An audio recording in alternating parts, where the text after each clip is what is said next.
Fritz Grobe has done some unusual things in his life. Growing up in Brunswick, he achieved national recognition as an extraordinary math student. As an adult, he went down some very different roads, and his latest project was helping to write a biography about a one-of-a-kind, larger-than-life character from the 1880s known as Captain George. Captain George claimed, among other things, to be a Greek prince who'd been kidnapped by pirates. But what really made him stand out was his body, covered, it was said, in 388 tattoos. As they worked on their book, The 388 Tattoos of Captain George, Amelia Osterrud and Fritz Grobe faced an unusual challenge. There was hardly any verifiable information about their subject, a European man of mystery known as Captain George Constantinos. We still can't say when he was born, where he was born, when he died, where he died. There are these huge gaps that, if you're trying to write a biography, are a really tough obstacle to overcome. And then you put on top of that he spent his whole life lying, that every story he told is at least dubious. Trying to sift the myth from reality, did that just about drive you crazy? To me, it was what drew me to it. What made Captain George stand out, most strikingly, was his appearance. This was a man who was covered with tattoos, and in that era, this would have been, for a European, unheard of, right? Yeah. I mean, by one measure, he had 388 tattoos. I don't know how they counted them, but they counted them and said 388. Captain George's appearance limited his career options, so he appeared in exhibitions, circuses, notably P.T. Barnum's, anywhere where he could get paid for people to gawk at him. When people came to the circus and saw Captain George, what did they think? There were a lot of people going, "Is this real?" He got himself in trouble, in fact, for slapping spectators who pinched him. People wanted to poke and prod him to go, "Is this real, or is he just wearing like a cloth covering?" And it was real. It was. Is it fair to say that you felt a certain kinship with him? He was in a circus. Mm-hmm.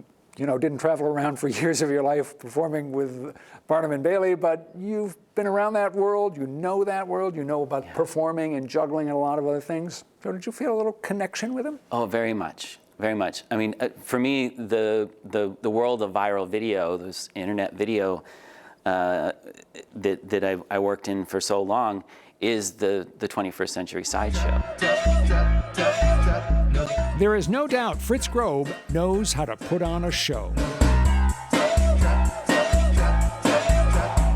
He worked as a clown and a juggler, but he is best known for the videos he and his entertainment partner Stephen Voltz created by dropping Mentos candies into bottles of Diet Coke.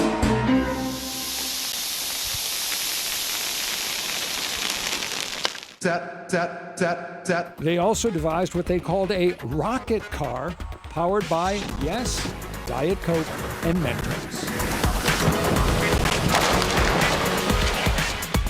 Then there was their cascading waterfall of paper.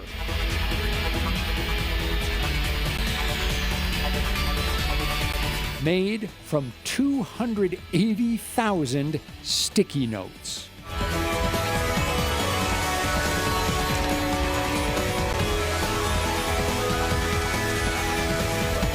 As Fritz said, viral videos may be the 21st century version of a circus sideshow. And like Captain George, we made ourselves into that spectacle. To give just one small example, the circus performers knew how to sell a story. When you and Stephen did Diet Coke and Mentos, you wore the lab coats. It helped sell the story, right? Absolutely, and we were not scientists. We just played them on the internet. I mean, there is always that, like, how do you make this into a nice, neat story that everyone will go, "Oh, that's exciting." You don't know where Captain George was born. You don't know when he was born. Is there anything about his death that you know for certain? The last trace of him is in 1894 in Cairo, Egypt, where he comes into the U.S. passport office. and says, I want to renew my passport. I'm going to come back to the United States soon. After that, he's gone, and we have no idea what happened to him.